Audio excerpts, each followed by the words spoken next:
kind of a better video. It's a little bit brighter today. This is the door coming in. Here are the chickens. This is a rooster. This is a rooster. I think the only reason they get along is because they were from the same flock.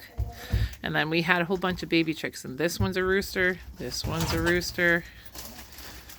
That one might be a rooster.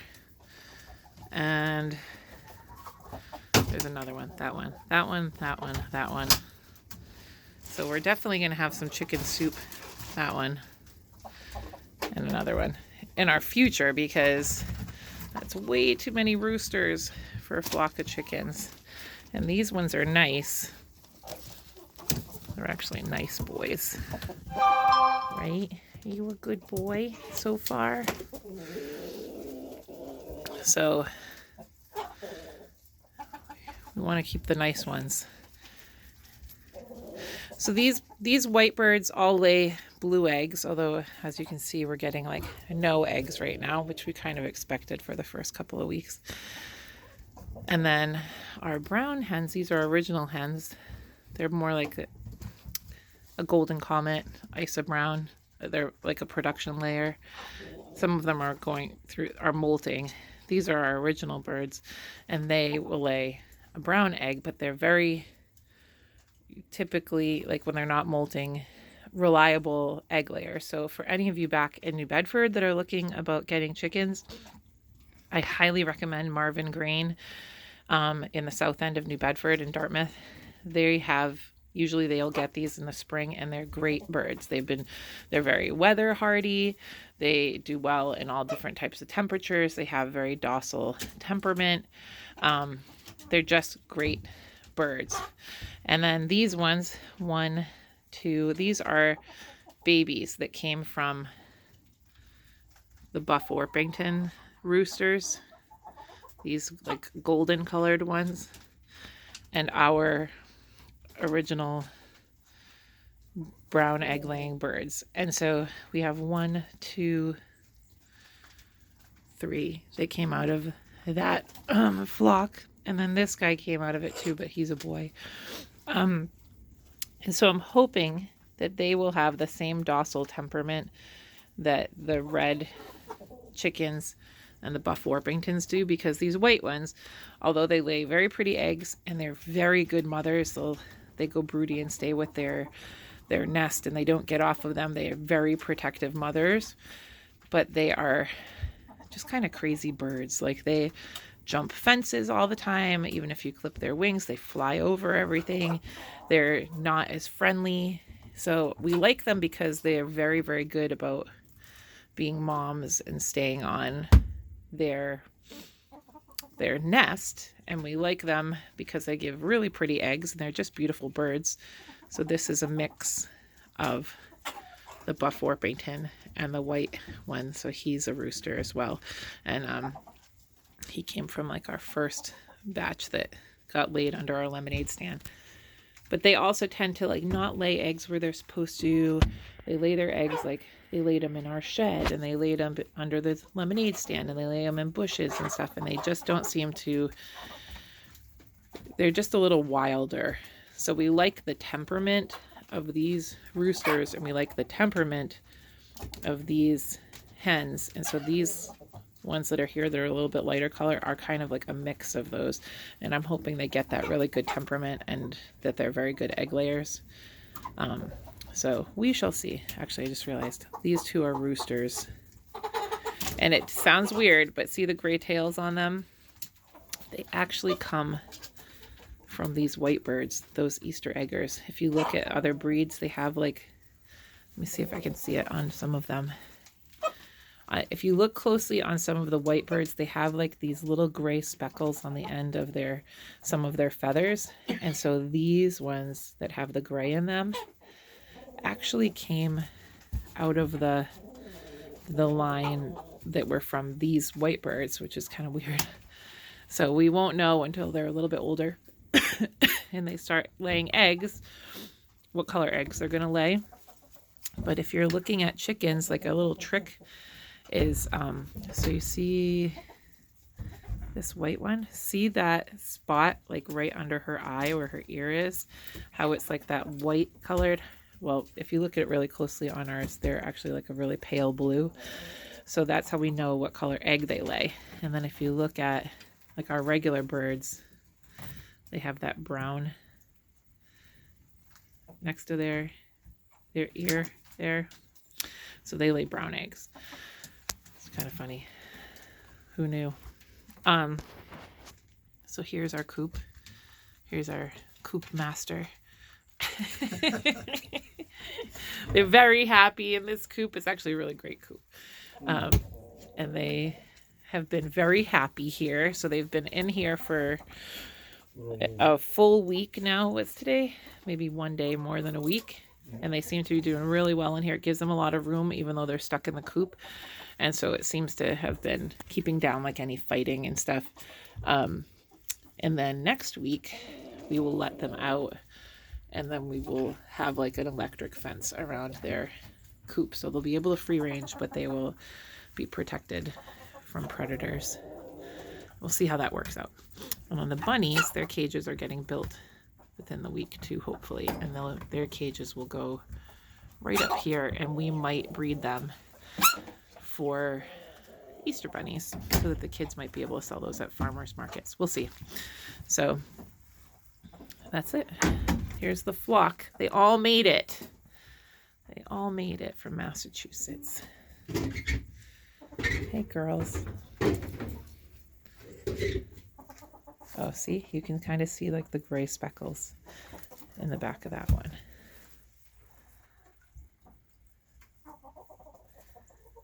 He is a pretty rooster. I don't know if he'll last. We'll see how nice he ends up being.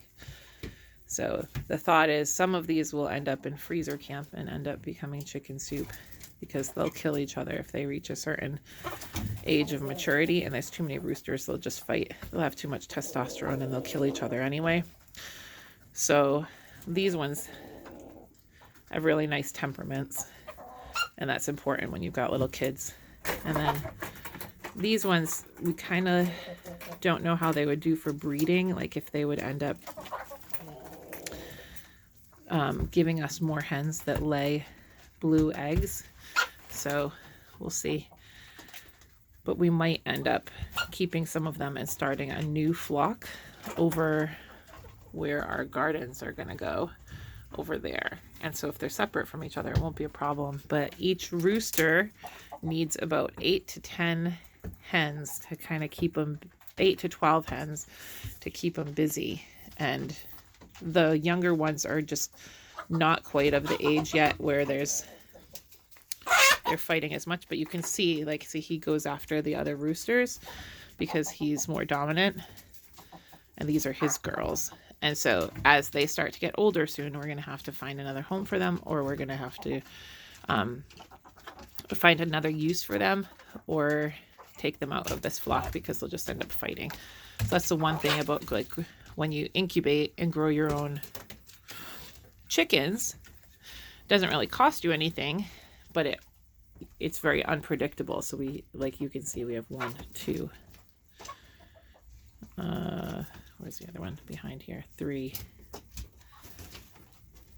4. So we have 1, 2, 3, 4, possibly 5 roosters of the 10 hens, the 10 chicks that we got in the beginning. So they're super cute to watch. It's been a really great learning experience, but half of them ended up being roosters. And so we need to make a decision about what we're doing with the rest of them. Here's the other thing. A lot of times people will make these cool coops, and they will kind of put like branches along the side and other things. But from what I heard, 2x4s, or these are 2x3s, right, Sean? Yeah, 2x3s. 2x4s or 2x3s are actually a better thing to make a roost out of, because if you watch the way that chickens, they're not really roosting the way they do at night, but they don't curl their feet around a branch the way that birds, like, you know, outside would, or canary or something. They sit on their feet, and when they sit down, their feet are flat like that.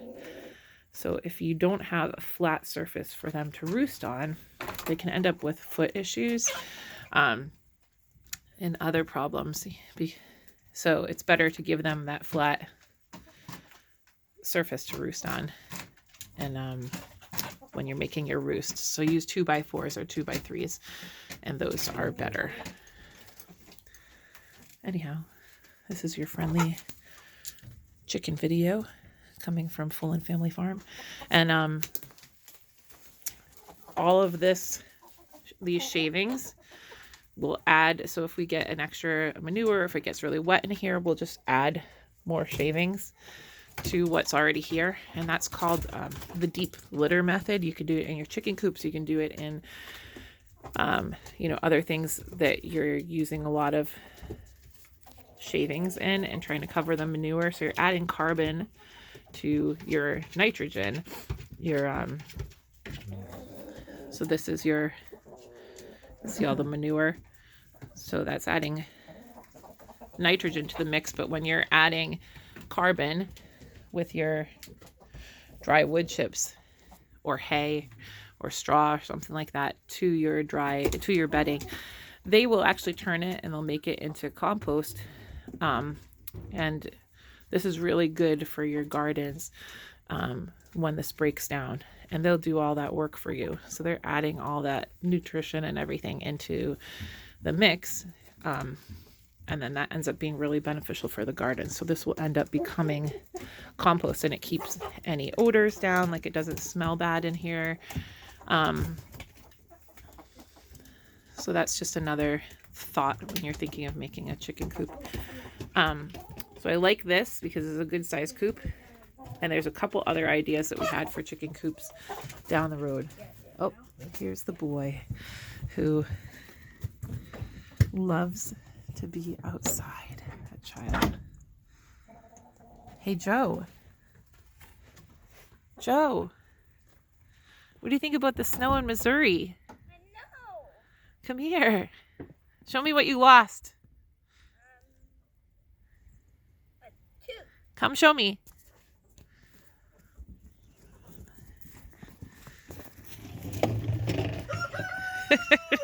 Last night, right?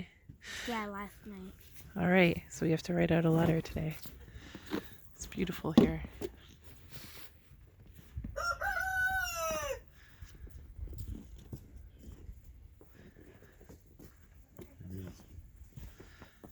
How you feel, Sean? You loving it?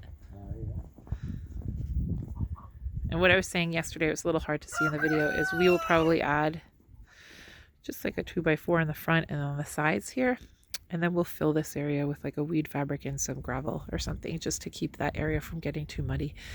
And we do have one gutter. This is so crooked because of the way that, not because of the way we built it, but because of the original way it settled.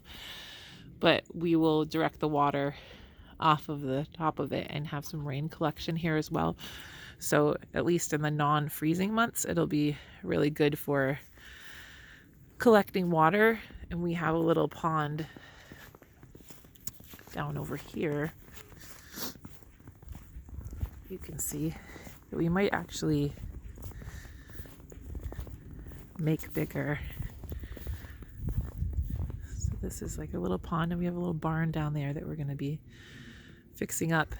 But we're going to try to redirect our water into that pond area.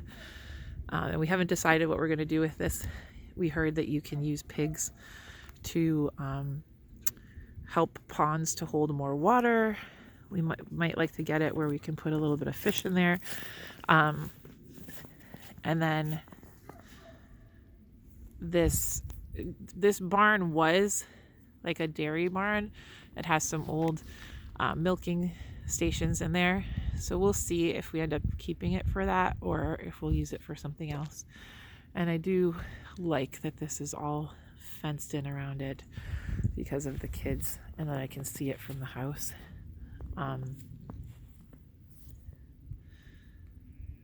But I would probably, if we were to keep pigs in it, we would fence actually around it. Or if we had any cattle coming in here, we would end up fencing around the farm, around the pond, and then directing only some of the water like out to an area where the animals could come and drink, so the animals aren't like coming into the pond constantly and making a big mess in there and ruining the pond. So you can make an area for the animals to drink and utilize the water, but not ruin your pond. So we're kind of learning more about all of that. You can hear our neighbor's sheep in the background. I can't believe in this weather they've had a bunch of babies this week, and those little day-old newborns end up in